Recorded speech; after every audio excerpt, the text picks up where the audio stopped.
So that wraps up the engagement story.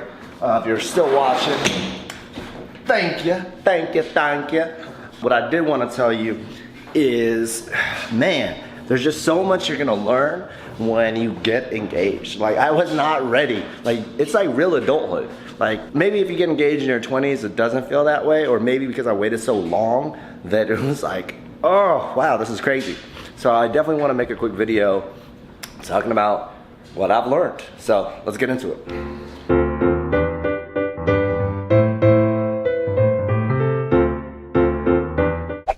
Now let's get into the most common questions and scenarios. The 6 things I've definitely learned in being engaged for a little over a week that I want to share with you, fam, on all of that I've learned. The first one that you're gonna run into is the obvious. How do you do it? How did you do it?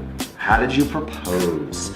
So luckily everybody knocked that one out. So that's number 1. You heard my story. Let's get on to the next one. Out. Number 2, tell me about the ring.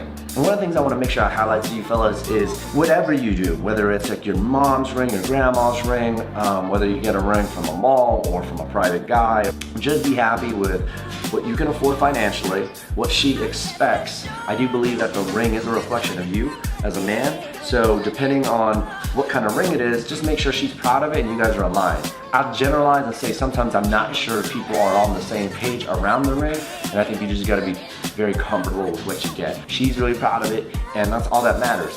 We joke around, we could have done a ring from Costco and she would have been happy. The third most common one is, when's the wedding? Bruh, you like, give me 2 days or 48 hours? I mean, how is that the second question out of me being engaged? Like, doesn't weddings take a hell of a time to plan? I mean, whatever. When's the wedding? Why don't you tell me? I don't know. When's the wedding? When you sending me some Venmo money to go ahead and book everything? When's the wedding? You pay? The fourth question that comes around is, what kind of wedding you gonna have?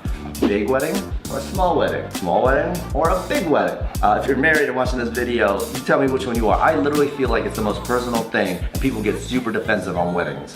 And I just am new to this, right? It's almost like you went on a freaking vegetarian cleanse and don't eat meat that you gotta tell people why you're doing a big wedding. Same for people who do small weddings. If you do a small wedding and you come from a big family, I feel like people are like, you just gave up drinking all of a sudden. People are like, well, why? You know what, honestly, I don't drink a lot either, so I totally get it. People get super defensive out of nowhere. The small wedding crew is like the most, they say the same thing. You could use that for a house. You could use that for a honeymoon. You can use that for a big wedding. I don't know, I don't feel like people actually tout having big weddings as much. It's almost like looked down upon right now. It's like, you got a big wedding. It's like, what's wrong with you? You should be using that money for X. And I'm, again, like I said, I'm good with either one.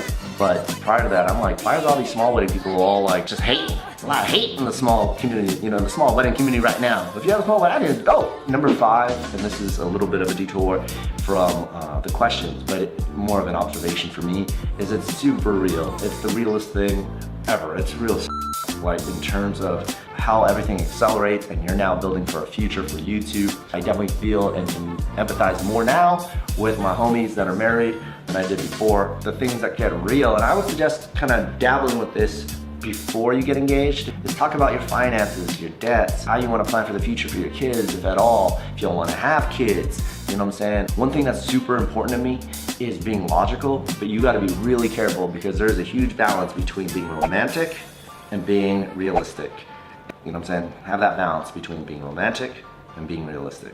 Number 6, this is a huge tip. This is a huge, I think you gotta do it. We had this plan, but I don't think we knew how great it was gonna be until it happened, which is whenever you decide to do a proposal, which most people do it on a weekend, right? Like a Friday or Saturday, highly recommend. Take a break, go somewhere, go on vacation. If you're not going somewhere else, obviously, because some people do it on vacation, which I think is smart too, take a break. Take that PTO, homies, go somewhere, because that was amazingly perfect. To be with the family for however long we were, which is like, you know, sensory overload, conversation overload, proposal story overload. To ride that natural high, that engagement high on where you're gonna go, what you're gonna do together. Do something fun, that's bonding. Go road trip, go somewhere new, go on a bike tour, go camping, go skydiving. Oh, by the way.